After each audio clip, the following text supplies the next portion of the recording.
जी हाँ, नमस्कार। स्वागत है आपका अपनी YouTube channel state knowledge TV Hindi में।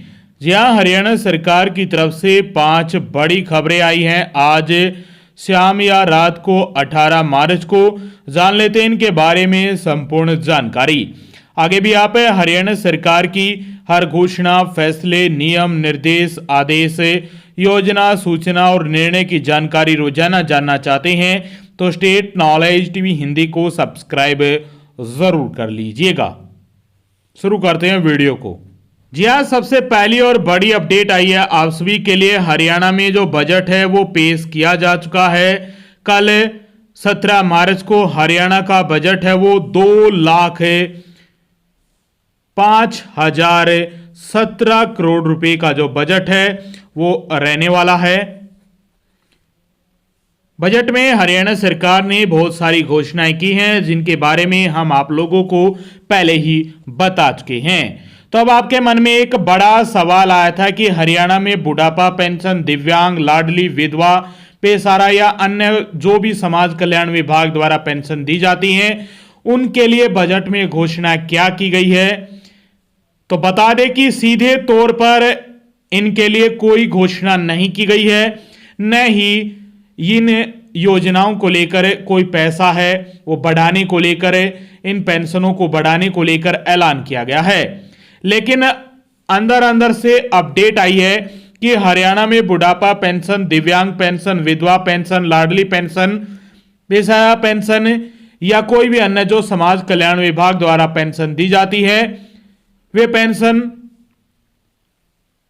हरियाणा सरकार द्वारा इस बजट में नहीं बढ़ाई गई हैं, बल्कि हरियाणा सरकार द्वारा यह अपडेट आई है कि इनके लिए एक फार्मूला तय किया जाएगा। सरकार अभी उस फार्मूले पर काम कर रही है। जैसे ही फार्मूला तैयार हो जाएगा, इस फार्मूले के आधार पर हरियाणा में जितनी भी समाज कल्याण विभाग द्वारा पेंशन दी जाती हैं इसी फार्मूले के आधार पर हर साल बढ़ेगी। जिस प्रकार कोई भी सरकारी कर्मचारी का डीए बढ़ता है यानी महंगाई बढ़ता है साल में 2 बार हर 6 महीने में, इसी प्रकार हरियाणा में बुढ़ापा पेंशन, लाडली, दिव्यांग या विधवा पेंशन वो साल में केवल 1 बार बढ़ेगी। कर्मचारियों का डीए साल में 2 बार बढ़ता है, लेकिन समाज कल्याण विभाग द्वारा जो पेंशन दी जाती है वो साल में 1 बार बढ़ेगी। महंगाई भत्ता 2 बार बढ़ता है। समाज कल्याण विभाग की पेंशन है वह साल में 1 बार बढ़ेगी। फार्मूला तय करने के आदेश जारी कर दिए गए हैं। जल्द ही फार्मूला तय किया जाएगा। बजट में पेंशनों को बढ़ाने का कोई भी सीधे तौर पर ऐलान नहीं किया गया है, लेकिन फार्मूला जो तय होगा उसी अनुसार बुढ़ापा पेंशन, दिव्यांग, लाडली या बेसहारा पेंशन को बढ़ाया जाएगा।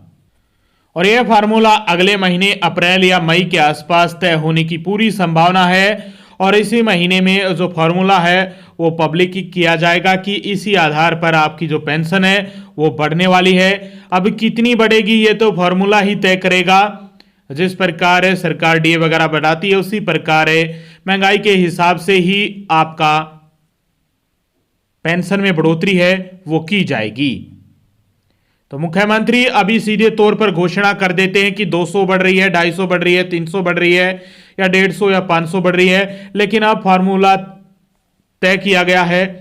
तैयार होने में अभी 1 से 2 महीने का और समय लग सकता है। उसी आधार पर आपकी जो पेंशन है उसमें बढ़ोतरी की जाएगी। बजट में किसी भी पेंशन को लेकर, किसी भी आर्थिक सहायता को लेकर कोई बड़ा ऐलान नहीं किया गया है जो समाज कल्याण विभाग द्वारा दी जाती हैं। और बहुत सारी बड़ी बड़ी घोषणाओं के बारे में जानकारी दी गई है, चाहे लाडो लक्ष्मी योजना हो या किसान संबंधित हो, और भी बहुत सारी बड़ी बड़ी योजनाओं को लेकर बजट में प्रावधान किया गया है। लेकिन समाज कल्याण विभाग की जितनी भी पेंशन है वो एक फार्मूले बेस होने वाली है। फार्मूले के आधार पर ही साल में 1 बार बढ़ाई जाएगी। जैसे ही फार्मूला पब्लिक किया जाता है आप सब तक सबसे पहले जानकारी स्टेट नॉलेज टीवी हिंदी पर ही मिलेगी। तो चैनल के साथ जुड़ जाइए और सब्सक्राइब कर दीजिएगा। और ये पहली और बड़ी अपडेट आई थी आप सभी के लिए और आपके मन में ये सवाल था, उम्मीद है कि वो भी क्लियर हो गया होगा। जी हाँ, दूसरी बड़ी अपडेट आई है, ये आपका भी सवाल था और हरियाणा सरकार की तरफ से इसको लेकर अपडेट है। बता दें कि लाडो लक्ष्मी योजना की शुरुआत हरियाणा में कर दी गई है। 5,000 करोड़ रुपए का बजट में प्रावधान भी कर दिया गया है। तो अब ये योजना कब से कब तक लागू हो सकती है।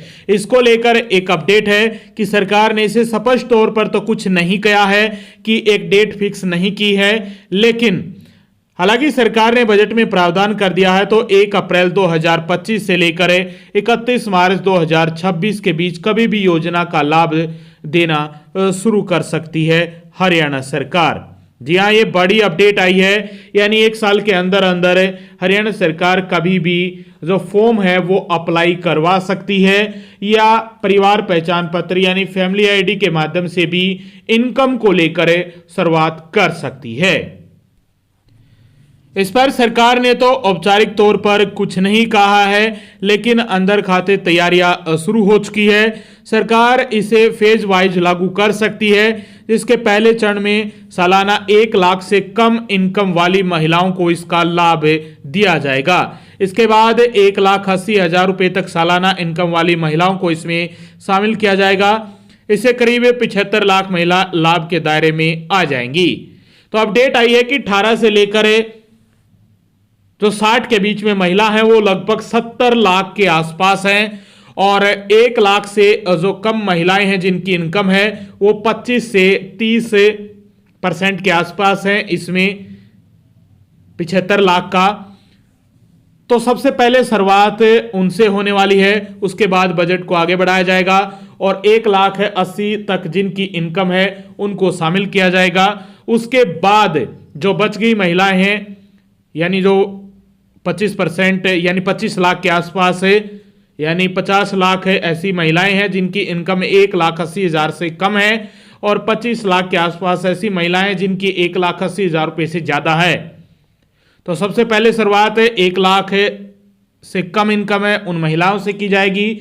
उनके लिए 5,000 करोड़ रुपए का बजट में प्रावधान कर दिया गया है। दूसरे फेज में 1,80,000 वाली महिलाओं को शामिल किया जाएगा, और तीसरे फेज में 1,80,000 से ज़्यादा इनकम वाली जो महिलाएं हैं उनको शामिल किया जाएगा, और 1 साल के अंदर अंदर ये इसकी शुरुआत हो जाएगी। और ज़्यादा संभावना है कि 1 से 2 महीने के अंदर ही ज़्यादा संभावना बन रही है कि इसकी शुरुआत जिनकी इनकम 1,80,000 रुपये से कम है उनकी शुरुआत हो सकती है। क्राइटेरिया अभी तक तय नहीं हुआ है, लेकिन अंदर अंदर से खबर आई है कि इस पर काम चल रहा है, यानी पहले फेज में पहले चरण में उन महिलाओं को ही शामिल किया जाएगा जिनकी इनकम 1 लाख से कम है सालाना इनकम। तो ये अपडेट आई है अंदर अंदर से आप सभी के लिए।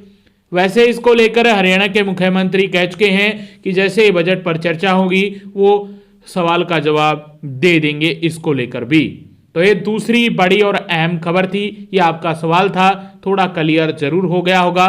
पूरी तरह से क्लियर जब होगा जब इस पर पूरी तरह से नोटिफिकेशन जारी किया जाएगा। ये केवल घोषणा हुई है, अभी योजना लागू नहीं हुई है। लागू होने के लिए हरियाणा सरकार को नोटिफिकेशन जारी करना होगा, लेटर जारी करना होगा, उसके लिए आवेदन मांगने होंगे, तभी इसकी शुरुआत होगी। अब केवल घोषणा की गई है और 1 साल के अंदर अंदर कभी भी नोटिफिकेशन देखने को मिल सकता है। ज़्यादा संभावना 2 महीने बाद की बन रही है। और ये दूसरी अपडेट थी आप सभी के लिए। वहीं तीसरी अपडेट आई है हरियाणा में मारा गांव जगमग गांव योजना को लेकर।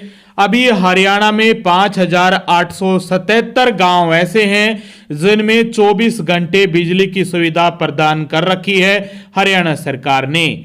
अभी हरियाणा में 1,376 ऐसे गांव बचे हुए हैं जो अभी इस योजना से वंचित है। इसको लेकर बड़ी अच्छी खबर आई है हरियाणा सरकार की तरफ से। हरियाणा सरकार 1,376 गांव को इस योजना में जोड़ने के लिए वित्त वर्ष 2025-26 में एक नई योजना शुरू की जाएगी। प्रदेश में बिजली उत्पादन की क्षमता में भी उल्लेखनीय वृद्धि हुई है। वर्ष 2014 में कुल बिजली उपलब्धता 10,729 मेगावाट थी, जो अब बढ़कर 16,015 मेगावाट हो चुकी है। सरकार का लक्ष्य है कि अगले साल 7 वर्षों में इसे 24,000 मेगावाट तक पहुंचाने का है। तो ये बड़ी अच्छी अपडेट आई है। हरियाणा में बाकी बचे जो 1,376 गांव हैं जो 24 घंटे बिजली होने का इंतजार कर रहे हैं उनके लिए भी 1 अप्रैल से एक नई योजना पर जो काम है वो करने वाली है हरियाणा सरकार। और 1 साल के अंदर अंदर इन सभी गांव को भी 24 घंटे बिजली उपलब्ध करवाने का काम है वो हरियाणा सरकार करने वाली है।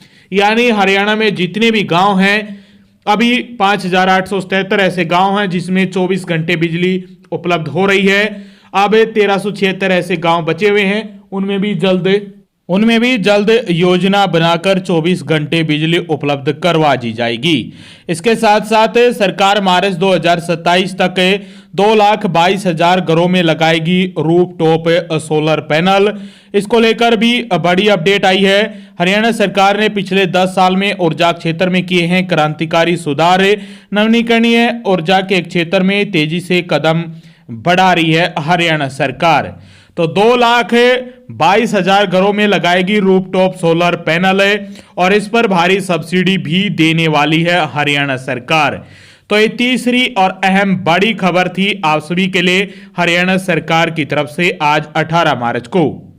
वहीं शिक्षा विभाग की तरफ से चौथी बड़ी अपडेट आई है। हरियाणा विद्यालय शिक्षा बोर्ड भिवानी की तरफ से आप सभी के लिए अच्छी अपडेट आई है। शैक्षणिक स्तर 2025-26 के लिए वार्षिक परिपत्र में सूचना डालने के बारे में ये निर्देश जारी किए गए हैं। जी हां, इसमें आपका कब दाखिले होंगी, कक्षा 9वीं में दाखिले की तिथि जारी की गई है, कक्षा 11वीं में दाखिले की तिथि जारी की गई है। देख लीजिए, इसमें कक्षा 9वीं में दाखिले की जो तिथि है वो सामान्य दाखिले 1 अप्रैल से लेकर 30 अप्रैल 2025 तक होंगे। वहीं संस्था के मुखिया की अनुमति द्वारा बिना विलंब शुल्क दाखिले 1 मई 2025 से लेकर 16 मई 2025 तक होंगे। वहीं संस्था के मुखिया द्वारा संबंधित खंड शिक्षा अधिकारी से अनुमति प्राप्त करते हुए बिना विलंब शुल्क दाखिले 17 मई 2025 से लेकर 31 मई 2025 तक होंगे। वहीं कक्षा 11वीं में दाखिले की तिथियों को लेकर भी निर्देश जारी हो चुके हैं। प्रोविजनल दाखिले के लिए डेट तय कर दी गई है। 11वीं में दाखिले की तिथियां नया स्तर शुरू होने पर 1 अप्रैल 2025 से दाखिले हो जाएंगे, क्योंकि 11वीं में वही बच्चे दाखिले लेंगे जो 10वीं पास करके आएंगे या 10वीं से 11वीं में आएंगे। अभी 10वीं के जो एग्जाम वगैरह है वो चले हुए हैं और उसके बाद रिजल्ट वगैरह आएगा, उसके बाद एडमिशन की प्रक्रिया शुरू होगी। लेकिन प्रोविजनली तौर पर आप जो एडमिशन है, दाखिले हैं वो ले पाएंगे। रिजल्ट आता रहेगा, आपका जो स्तर है वो शुरू हो जाएगा और प्रोविजनली तौर पर आपके दाखिले कर लिए जाएंगे स्कूल द्वारा, जिसकी शुरुआत 1 अप्रैल 2025 से हो जाएगी। सामान्य दाखिले बोर्ड के द्वारा घोषित परिणाम के 10 दिन के अंदर होंगे। अभी प्रोविजनली दाखिले शुरू हो जाएंगे 1 अप्रैल 2025 से 11वीं कक्षा के लिए। वहीं जो सामान्य दाखिले की शुरुआत होगी जैसे ही रिजल्ट आएगा मई के आसपास, 20 मई के आसपास या मई के शुरुआत में, उसके बाद 10 दिन के अंदर अंदर दाखिले शुरू हो जाएंगे। संस्था के मुखिया की अनुमति द्वारा बिना विलंब शुल्क दाखिले अगले 10 विद्यालय दिवसों तक होंगे। वहीं संस्था के मुखिया द्वारा संबंधित जिला शिक्षा अधिकारी से अनुमति प्राप्त करने हेतु बिना विलंब शुल्क दाखिले अगले 10 विद्यालय दिवसों पर होंगे। इसके उपरांत निदेशक सेकेंडरी शिक्षा हरियाणा की अनुमति से ही दाखिले होंगे। तो इसको लेकर आज 18 मार्च 2025 को अधीक्षक सेकेंडरी शिक्षा हरियाणा पंचकुला की तरफ से ये लेटर है वो जारी किया गया है। 9वीं और 11वीं में जो दाखिले हैं उनको लेकर 9वीं में दाखिले आसानी से हो जाएंगे, लेकिन 11वीं में जो दाखिले होंगे उसमें 10वीं क्लास का जो रिजल्ट है उसका इंतजार करना होगा। यदि आप पहले प्रोविजनली तौर पर एडमिशन लेना चाहते हैं तो वो आपको मिल जाएगा 1 अप्रैल 2025 से। तो ये चौथी बड़ी अपडेट आई थी आप सभी के लिए शिक्षा विभाग की तरफ से। वही 5वीं अपडेट आई है। 5वीं अपडेट में 2 खबरें हैं। पहली खबर आई है हरियाणा के मुख्यमंत्री श्री नायब सिंह सैनी ने प्रदेश के किसानों के लिए एक बार फिर हितकारी कदम उठाते हुए केंद्र सरकार से फसल अवशेष प्रबंधन में काम आने वाली 10 कृषि उपकरणों पर जीएसटी में छूट की मांग की है। किसानों के लिए अच्छी अपडेट आई है। उन्होंने इस संबंध में केंद्रीय वित्त एवं कॉरपोरेट कार्यालय मंत्री श्रीमती निर्मला सीतारमण और केंद्रीय कृषि एवं किसान कल्याण मंत्री श्री शिवराज सिंह चौहान को पत्र लिखा है, ताकि इनके माध्यम से जीएसटी में छूट की मांग हो और छूट मिले। हरियाणा के किसानों को फसल अवशेष प्रबंधन में काम आने वाली 10 कृषि उपकरणों पर जीएसटी में छूट की मांग की है, ताकि और भी कम रेटों पर किसानों को ये मिल सके, उनको जो सब्सिडी है वो भी दी जा सके और कम से कम पैसे खर्च हो किसानों के हित में यह बड़ा कदम उठाया गया है। और हरियाणा के मुख्यमंत्री नायब सिंह सैनी की तरफ से केंद्र को ये लेटर या पत्र लिखा गया है। और ये 5वीं अपडेट में पहली बड़ी खबर आई थी आप सभी के लिए, हरियाणा के किसानों के लिए। वहीं 5वीं अपडेट में दूसरी और आखिरी खबर है, पूरे महीने की खबर है। अप्रैल महीने में राज्य के विद्यालयों में कौन कौन से अवकाश रहने वाले हैं, इसको लेकर पूरी जानकारी आप सभी के सामने है। 6 अप्रैल को रविवार है, रामनवमी है, आपका अवकाश रहेगा। 10 अप्रैल को महावीर जयंती है, वीरवार है, आपका अवकाश रहेगा। 12 अप्रैल को दूसरा शनिवार है, आपकी छुट्टी रहेगी। 13 अप्रैल को रविवार बैसाखी है, छठ पूजा है, आपका अवकाश रहेगा। वहीं 14 अप्रैल को अंबेडकर जयंती है, सोमवार को आपका अवकाश रहेगा। 18 अप्रैल को गुड फ्राइडे है, स्थानीय अवकाश है शुक्रवार को। इसके साथ 20 अप्रैल रविवार है और इस दिन आपकी छुट्टी रहेगी। 27 अप्रैल को रविवार है, उस दिन आपकी छुट्टियां रहेंगी। 29 अप्रैल को परशुराम जयंती है, मंगलवार को छुट्टी रहेगी। और 30 अप्रैल को अक्षय तृतीया है, बुधवार को छुट्टी रहेंगी। तो ये अवकाश हैं जो हरियाणा के राजकीय विद्यालयों में अप्रैल माह के जो अवकाश है वो सारी छुट्टियां होने वाली हैं अप्रैल के महीने में हरियाणा के स्कूलों की। तो ये बड़ी अपडेट आई थी, ये 5वीं अपडेट में ये दूसरी बड़ी खबर थी आप सभी के लिए। स्कूलों को लेकर, स्कूलों के अवकाश को लेकर, राजकीय विद्यालयों में अप्रैल महीने के जो अवकाश है वो हमने बता दिए हैं। तो ये 5 बड़ी खबरें थी। आगे भी आप हरियाणा की हर खबर जानना चाहते हैं, छोटी हो या बड़ी, हरियाणा की हर लेटेस्ट अपडेट, हरियाणा सरकार की हर घोषणा, फैसले, नियम, निर्देश, आदेश, योजना, सूचना, निर्णय की जानकारी रोजाना जानने के लिए आपके अपने YouTube channel state knowledge TV Hindi को सब्सक्राइब जरूर कर लीजिएगा। और यदि आपने पहले ही सब्सक्राइब कर रखा है तो इस वीडियो को ज़्यादा से ज़्यादा शेयर कीजिएगा, ताकि इन्फॉर्मेशन हरियाणा वासियों तक जिनको ज़रूरत है खबरें जानने की उन तक पहुंच पाए। जो खबरें जानना चाहते हैं पूरी अपडेट के साथ उन तक खबरें पहुंच पाए, योजनाओं का लाभ ले पाए, घोषणाओं की जानकारी ले पाए। तो आपके अपने YouTube चैनल के साथ जुड़ जाइएगा। धन्यवाद।